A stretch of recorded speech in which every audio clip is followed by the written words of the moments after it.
Well, bad news. Either the fish took it really quickly or my bobber is being sunk.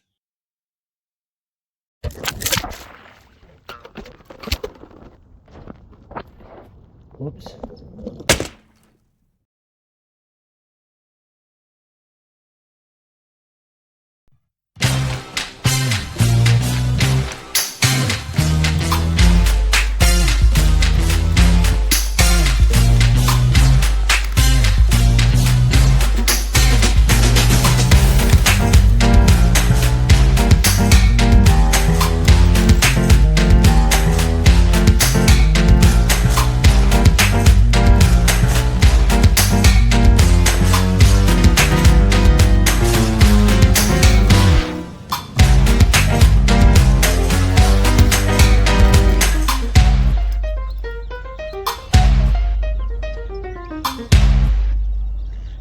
All right.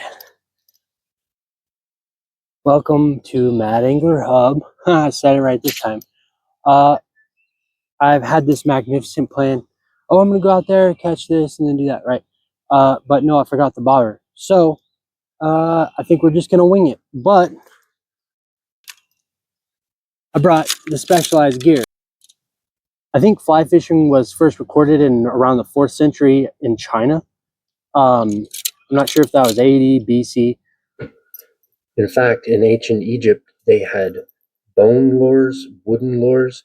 They had bronze hooks. Um, in in the Roman period, they started using wool and feathers and recording stuff. So they had, articles to the emperor. By the time the Europeans made it to China, they had already developed bamboo rods and silk line.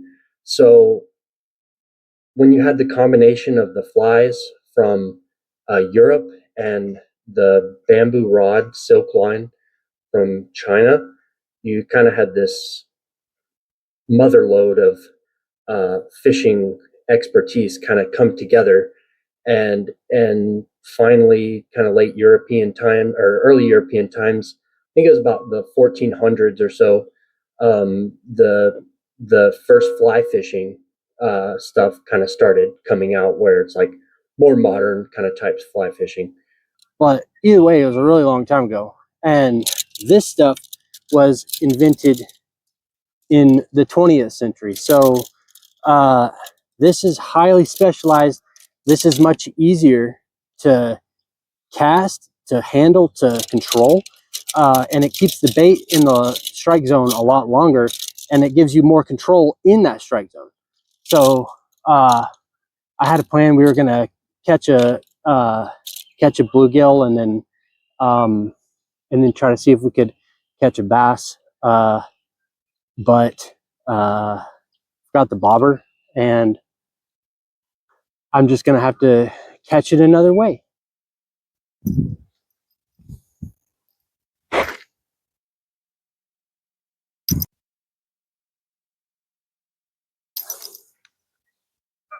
Okay.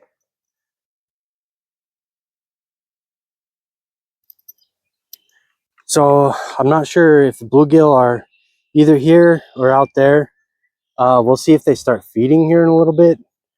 And then we'll kind of know where they are. But your guess is as good as mine right now. Probably up here. Looks like we've got a little bit of motion. The water is about 44, 46. Had to check the thermometer, but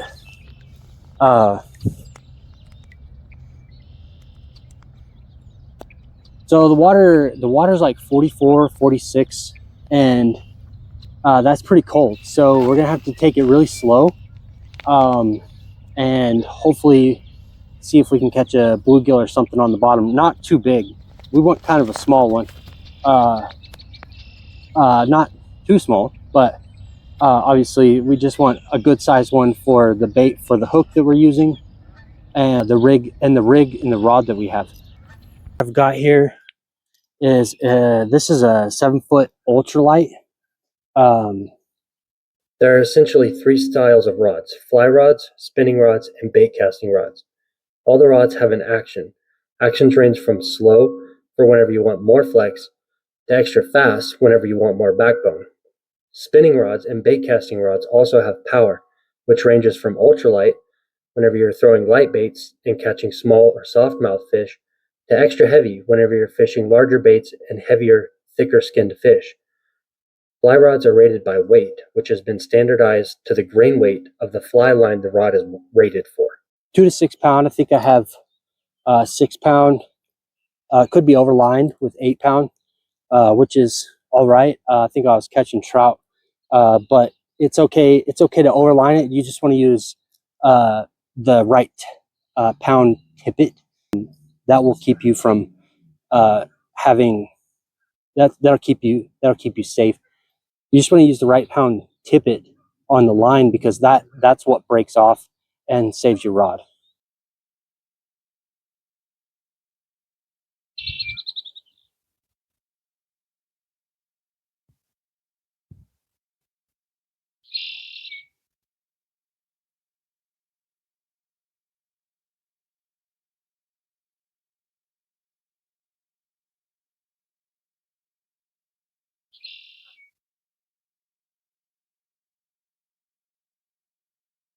When those birds are out, I know it's fishing time.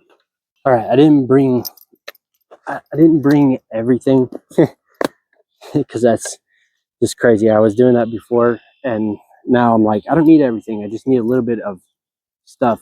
I just need a little bit of each of things. So I just made this cluttered box full of stuff, tippets and some worms, fluorocarbon leader, 10 pound and 8 pound, and 6 pound, monofilament, 5 pound, and then some cutters, of course, and then a whole mess of stuff. So this is what I was using last time, and I got a bite on it, and I was fishing super slow. It's easier to fish slow with this stuff than it is with the fly fishing stuff. Like it just, whenever you strip it in, it strips it in. Like the gear ratio on it gives you, millimeters of turn. Well, whenever you strip it in, you have to either pull it in like this or just kind of inch it in. And either way, like, you don't have that fine-tuned accuracy that you have with the spinning rod. So my choices are catch the bait and use real bait, or use artificial plastic bait, um, and or flies, right? So the water column has different layers, and each rig is designed to hit a specific layer, and each rig is designed with a specific rod in mind, a specific line, a specific leader, and specific weights and hooks and everything. So learning your rigs is really the first thing that you ought to do. Like, learn how to tie a Carolina rig, learn how to tie a Texas rig. Those ones will get you 85% of your bites for bass are on soft plastics. So it's like 85 or 82, something like that. So I'm gonna start over here, and I only have, let's see, I'll show you what I have. I brought some stuff for the ultralight rod. So I've got soft plastic on a hook. I've got a very small crankbait. Oh, look, I do have a bobber. A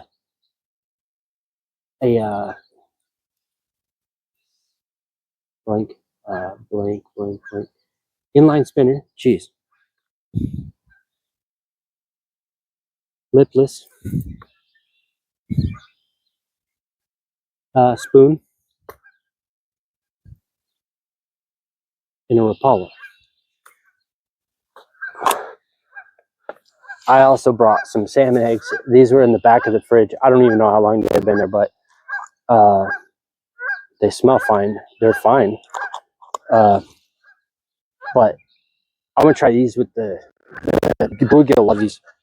The first thing that I really started messing around with my fishing was the inline spinner. These come in a variety of sizes, and you can get them for saltwater and freshwater. And it's pretty easy. You can either do a clip, or what I like to do is a swivel. You want to tie a fisherman's knot to the swivel with your main line. Then get your fluorocarbon. I'm using this is the 8 pound. Let's see. Get your fluorocarbon and make a short leader. For this, it doesn't have to be very long, but for something to I don't for something for bluegill, it doesn't have to be very long. In fact, you don't even have to use a fluorocarbon leader for bluegill anyways, but it just kind of helps. So then for this, all we have to use is another fisherman's knot. So there you have mainline, swivel, fluorocarbon. Fluorocarbon, I guess I didn't say this, but fluorocarbon is invisible. It's almost invisible underwater. So that's why you want to have a fluorocarbon leader. It also sinks, so it helps get things down there that might otherwise float, like flies and stuff. Then with this, you can use another fisherman's knot, nothing crazy. The poundage here, the loops, the style, it's all basic. The loops, the fishing for bluegill is basic. You only need basic knots. Whenever you get into heavy stuff with like bass and stuff, the trailing knot and stuff, all that comes into handy. But we don't need that here. So there you have it. Swivel. Let's see. There you have it. Swivel, fluorocarbon, swivel, fluorocarbon, and your inline spinner. Something just jumped. So it's feeding time. They said it was going to rain today. I don't believe them. Then I've got a bobber on it. So that's like maybe 5-6 feet.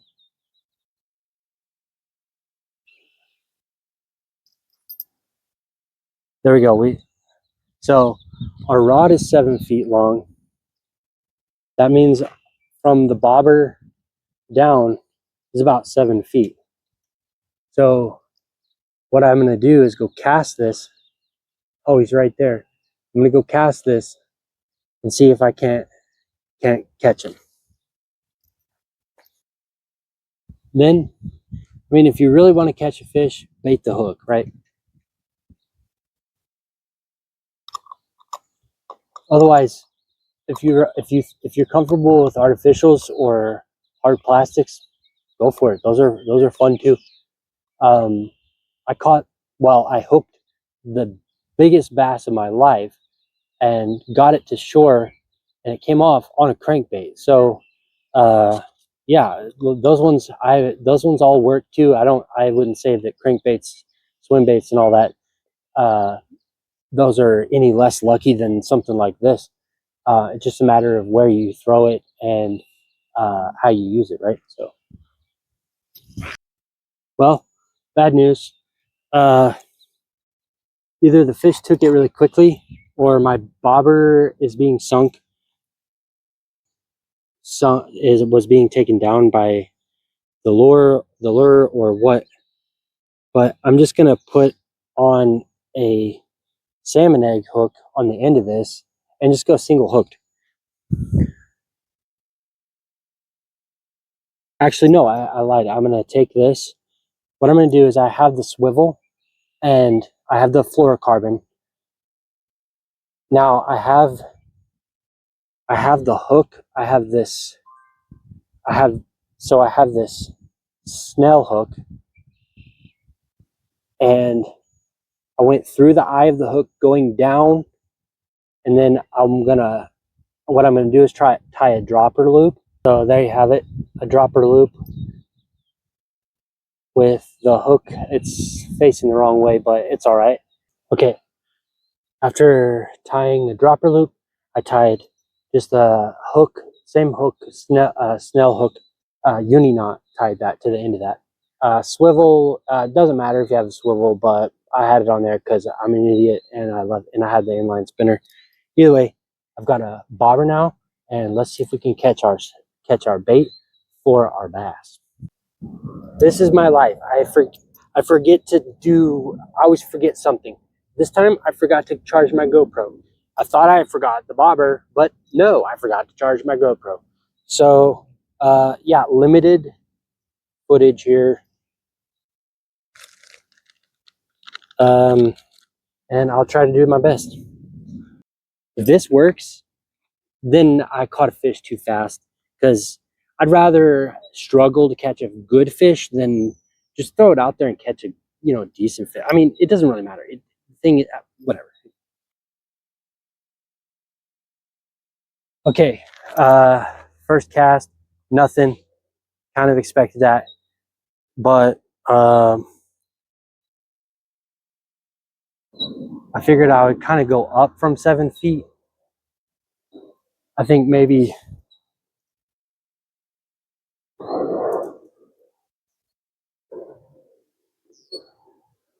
that's a little too deep. Okay, we got the camera going now.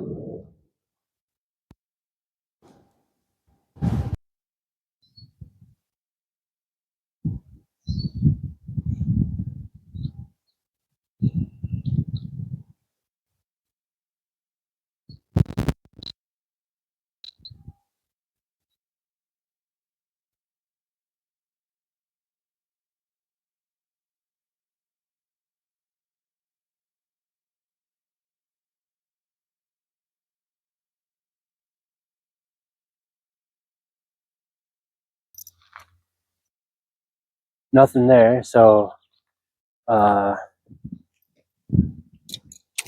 that's okay. I lost some bait, but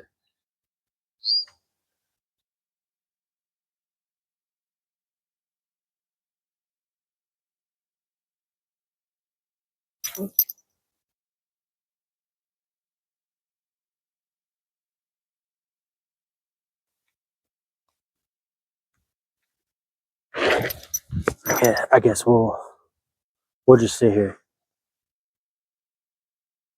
I like fishing with ultralight because there's a lot of little fish.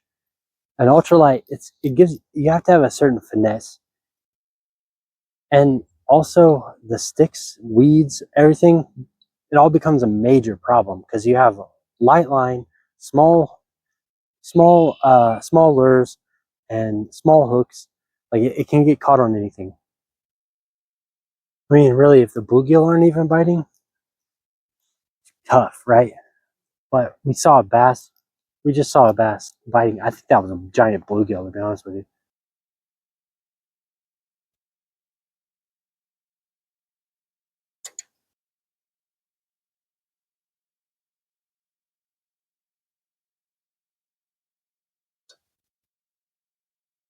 Might have to walk to the store and get some worms. But I went over there. With the water being so cold, I think they might be a little bit deeper, because it is like 44, 46, something like that. But if we move spots to the deeper area, we've got 2 rigs, or I've got 2 rods. I can rig the other one up with a drop shot. Okay, this one is actually a very effective method.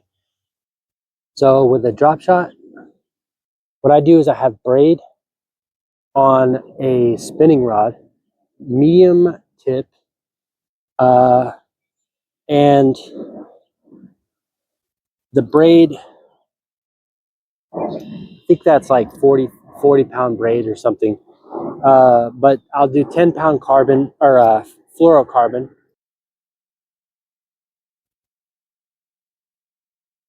Then I'll tie it together with a uni to uni, or you can use any other line to line knot, or you can use any braid to fluorocarbon mono knot. Those are good. So then I do the braid to the fluorocarbon.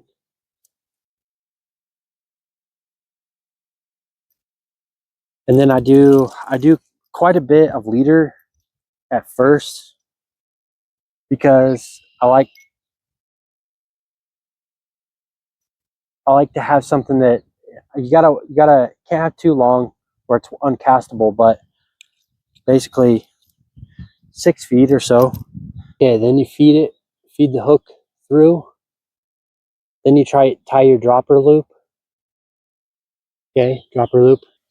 Then tie you a weight on the bottom, so you kind of like this, about about 8 inches up from the bottom.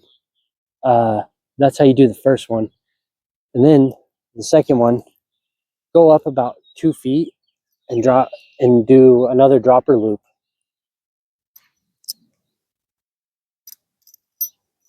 Okay, so then you have weight, hook, couple feet up, another hook.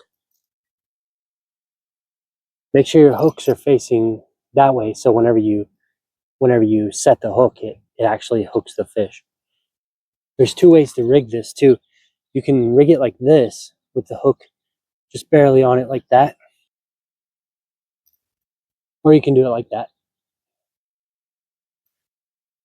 Well, the only reason I switched is because the bass were over here. I can probably get out a little bit farther with this. That ultralight wasn't really getting out very far, and bluegill aren't very fun. So let's try for some bass.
Whoops.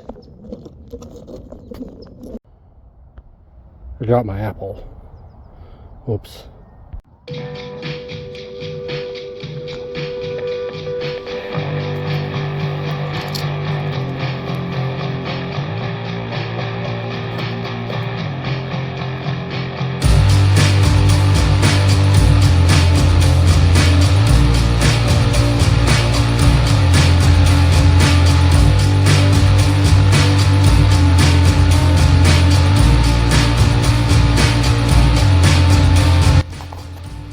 Alright, everybody, I had to get out of here because I think it's going to start raining. Got probably 3 or 4 bites on the artificial. Yeah, we had tons of fun, so maybe next time we'll catch a fish. But stay tuned for more videos. Thanks for watching Mad Angler Hub.